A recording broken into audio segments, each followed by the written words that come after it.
রাজকুমারের বিপরীতে বাঙালি নায়িকা, তবে কি বাতিল হচ্ছেন তৃপ্তি ডিমরি? ডোনার চরিত্রে প্রথম অভিনয় করার কথা ছিল জনপ্রিয় এই বলি নায়িকার।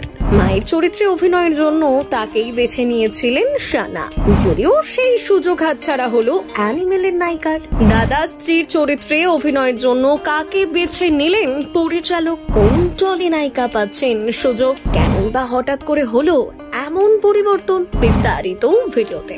তিনি ভারতীয় ক্রিকেটের প্রাক্তন অধিনায়ক। ক্রিকেট ময়দানে তাকে দেখতে বেশ পছন্দ করতেন বাঙালিরা। অন্যদিকে আবার টিভি চ্যানেলের পর্দায় তার দাদাগিরিও বেশ পছন্দ আমজনতার। তিনি বাঙালির গর্ব সৌরভ গঙ্গোপাধ্যায়। বিগত প্রায় 2-3 বছর ধরে শোনা যাচ্ছে মহেন্দ্র সিং ধোনির পর এবার সৌরভ গঙ্গোপাধ্যায়ের ব্যক্তিগত জীবন নিয়ে বড় পর্দায় তৈরি হচ্ছে সিনেমা।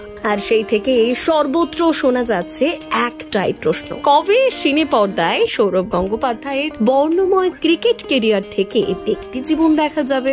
অবশেষে সেই প্রশ্নের মিলল উত্তর। অনেক আগেই জানা গেছে প্রিন্স অফ ক্যালকাটার ভূমিকায় দেখা যাবে রাজকুমার রাওকে। সূত্রের খবর, ইতিমধ্যেই নাকি নিজেকে ভেঙে গড়ে নিচ্ছেন অভিনেতা। দাদার চরিত্রে অভিনয় করার জন্য নিজেকে সম্পূর্ণভাবে বদলাচ্ছেন রাজকুমার। এই বায়োপিকের জন্য ইতিমধ্যেই প্র্যাকটিস নেওয়া শুরু করে দিয়েছেন তিনি। এমনকি ইতিমধ্যেই সোশ্যাল মিডিয়ায় ভাইরাল হয়েছে সৌরভ গঙ্গোপাধ্যায়ের ছবির সঙ্গে হুবহু একটি লুক রাজকুমারের।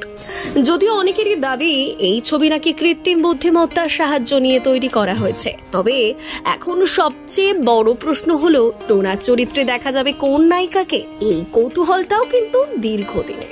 সৌরভ কন্যা শানা গঙ্গোপাধ্যায় মায়ের চরিত্রে অভিনয়ের জন্য বেছে নিয়েছিলেন বলিউডের জনপ্রিয় নায়িকা তথা অ্যানিমেল সিনেমার অন্যতম জনপ্রিয় নায়িকা তৃপ্তি ডিমরিকে।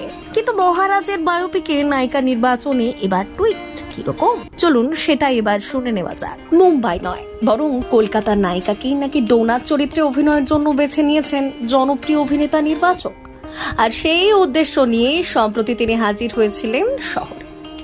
আসলে কি বলুন তো, জনপ্রিয় অভিনেত্রী তৃপ্তি ডিমরি, তবে তার মধ্যে নেই বাঙালি আনা। অন্যদিকে ডোনার চেহারায় বাঙালি আনাটাই প্রবল। তাই এই ছবির অভিনেতা নির্বাচক মুকেশ ছাবড়া। সূত্রের খবর, তিনি ঠিক করেছেন বাংলার প্রথম সারির নায়িকাকেই মহারাজের ঘরণী হিসেবে বাছাই করেছেন। বৃহস্পতিবার এই উদ্দেশ্যে শহরে পা রেখেছিলেন মুকেশ ছাবড়া। নিজের কাজের পাশাপাশি তাকে রক্তবীজ 2 ছবির সেটেও দেখা যায়। আর সেখান থেকেই ছড়িয়েছে গুঞ্জন। শোনা যাচ্ছে ডোনা গঙ্গোপাধ্যায়ের চরিত্রের জন্য প্রাথমিকভাবে নাকি বেছে নেওয়া হয়েছে টলিউডের জনপ্রিয় নায়িকা মিমি চক্রবর্তীকে। অন্যদিকে আবার এই চরিত্রে অভিনয়ের জন্য নাম উঠে আসছে ঈশা সাহার, কারণ এই নায়িকার চেহারায় বাঙালি আনার ছাপ যথেষ্ট। সে কথা মাথায় রেখেই নাকি তার কথাও ভাবা হচ্ছে। ব্যুরো রিপোর্ট, প্রথম বাংলা।